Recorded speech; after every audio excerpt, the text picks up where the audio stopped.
Hello বন্ধুরা, welcome back to my mini blog. এই দেখো আমার ছেলে আর আমার বোনের মেয়ে দুজনে বৃষ্টিতে ভিজছে আর কি মজা করছে। ছেলে সবেমাত্র স্কুল থেকে বাড়ি এসেছিল, তাই আমাকে বললো মা সেই তো এক্ষুনি স্নান করবো, তো একটুখানি আমাকে ভিজতে দাও। তো আমি বললাম ঠিক আছে। তা ওদেরকে ভিজতে দেখে আমি চট করে ক্যামেরা বন্দি করে নিলাম। এই দেখো আমার ছেলের ভাব দেখো, বোনকে ঠেলে ফেলে দেবার চেষ্টা করছে কচু বোনে, ও তাকে মারছেও ধরে। এত দুষ্টু না আমার ছেলেটা, প্রচণ্ড বদমাইশি করছে। আর আমার বর মাঝে মাঝে বলছে একটু সাবধান বাবু, দেখো তুমি গামছা পরে আছো, যেন না তোমার গামছাটা খুলে যায়।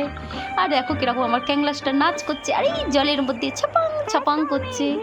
ওদেরকে বৃষ্টির মধ্যে ভিজতে দেখি আমি তো এক ছুট্টে আমার মনটা একদম যেন চলে গেল সেই ছোট্টবেলায়। কারণ বৃষ্টিতে এইরকম আমরাও প্রচুর ভিজেছি, মজা করেছি। বৃষ্টিতে ভিজতে আমার প্রচণ্ড ভালো লাগে।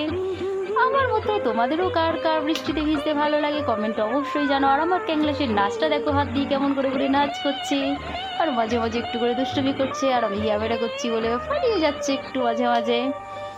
তো এরা প্রচুর মজা করছিল। আমি সেই সময় ভাবছিলাম যে কাশ আমিও যদি একটু ভিজতে পারতাম, কিন্তু সেই সময় আমার শরীরটা খারাপ ছিল আর আমার স্নান হয়ে গেছিলো বলে আমি ভিজতে পারিনি। তো তোমরা অবশ্যই আমাকে জানিও কে কে এদের মতো আর আমার মতো বৃষ্টিতে ভিজতে পছন্দ করো, ভালোবাসো। অবশ্যই আমাকে জানিও। কারণ বৃষ্টিতে ভিজতে পছন্দ করে না এমন মানুষই বোধহয় খুব কম পাওয়া যায়।